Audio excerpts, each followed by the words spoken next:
Good morning and welcome to the May garden tour of my garden. This May's tour is going to be very different than last year's May tour. We lost a beautiful English walnut that used to sit right here. You can see that it's sitting here instead. We had a huge windstorm about 4 weeks ago that we lost half of it, and the tree guy suggested that we take the whole thing down or it would fall on the house, which was great advice because last weekend we had 123-kilometer winds whip through here and take out so many trees in the area, as well as shingles off of homes, and electricity was out. It's been a really rough winter followed by a rough spring, but I wanted to share with you what the garden looks like right now so that you're filled with inspiration and that you don't miss the moments in your own garden when other things come your way. Gardening is one of those opportunities to reflect, to be still, to pause, and to just celebrate each moment. And even in the state of chaos of this garden right now, I'm trying to find the moments to do that, because it's not easy right now, I have to tell you, friends. When I think of where my garden was last year, which I would say was its best year ever, and now I feel like I'm starting over again, and it's frustrating, but I have to find those moments to just celebrate and enjoy. So just to give you an idea, this planter here is still in its winter state. It needs to have everything taken out. My fountain is here, not plugged in at all yet. My urns are still to be done. My table needs to be repainted. All of my pots need to be done. And this deck right here, we've discovered has really rotted out. And with the work that still needs to be done, we need to replace all of that. This garden right here, you'll see that's where the roots are from the English walnut tree. It has lifted the earth up, and in order for us to actually remove the entire root base there, they come and they grind it up with a machine. But I have to remove every hosta that's sitting in this garden. It's not a bad thing to have to remove them, because this garden will now be full sun, and these hostas are used to a shade garden. So I'll be packaging them up, probably putting them at the back of the yard. Not a full plan yet. So the tulips have come up, but the squirrels that used to live in the tree have been eating all of them as they come up, and they've been eating the blooms off of the magnolia tree, which is really frustrating. So here's the pieces. The guys had saved these because they were going to take them and mill them, because to get English walnut is quite rare.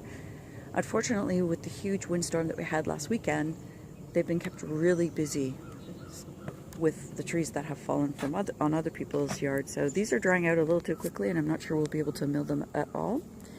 We also have stumps that we're going to take to a fire pit, and so we have places to sit.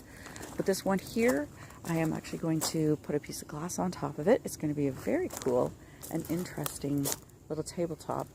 This one may also do that. These ones here are going to get metal bases, and they'll be really cool little side tables. And the piece over there is like a triangle, and we're going to carve into it. So we're trying to make the most out of the wood that we have here.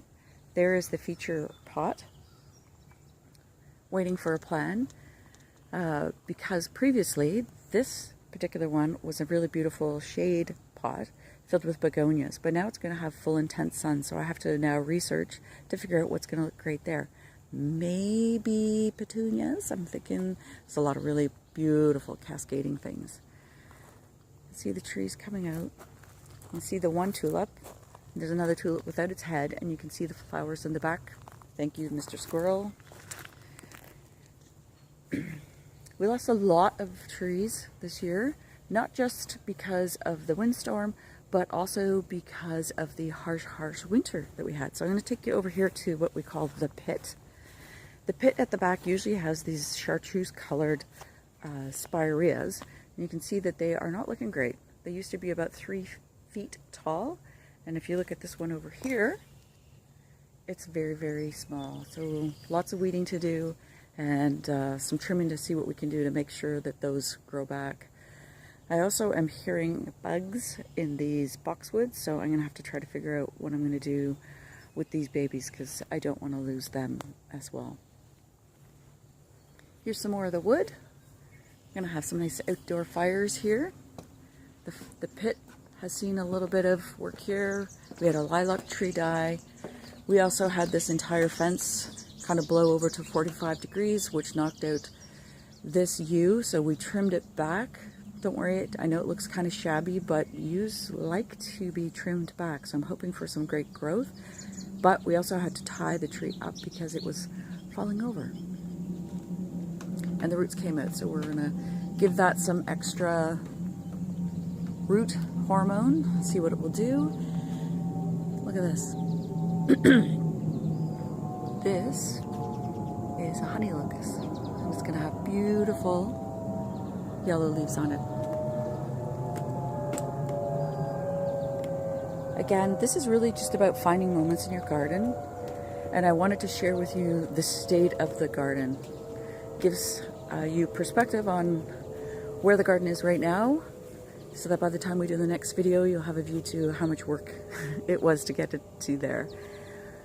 We had to take down all of the various gates and trellises because when we're moving all those big pieces of wood and having a tree drop, we couldn't have anything in the way to be damaged. In taking them down, we realized that they need a paint job, so I'll be doing that. We weren't even sure if we could save them, and I looked online and in all the garden catalogs, and it doesn't seem that gates are very popular right now, so painting is the best option for now. There's my pink table that you see in a lot of the videos. Everything is in a state of disrepair. I have lots of slabs that I'm going to be drying out. I can use those for centerpieces. And this one here is very interesting. I figured it would make a really interesting pot that I can plant succulents in. Also, the guy, when he was here, took the chainsaw and made me this neat little potter as well. There's the gates to the garden. Looks kind of pretty like that. And there's some violets and some vinca. And everything is just really in a crazy state.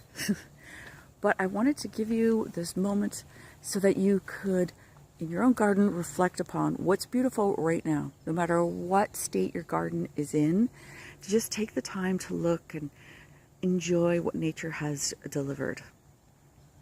To give you guys an idea, once this all comes out, there's new trees that are going to come in here. I have a dogwood that will go over here, a flowering dogwood. I also have a weeping version of a red bud that will go right there, and then a Chinese, I think it is, lilac that will go here, and then right here I'm going to do a different type of flowering dogwood. So I actually have 6 trees that I bought, including a tricolored beech and a serviceberry. They're going to look fabulous here. Its garden is going to change. This here is, with all the hostas, is going to be a very different looking garden because those hostas will be gone. It'll be much more flowers, things that bloom.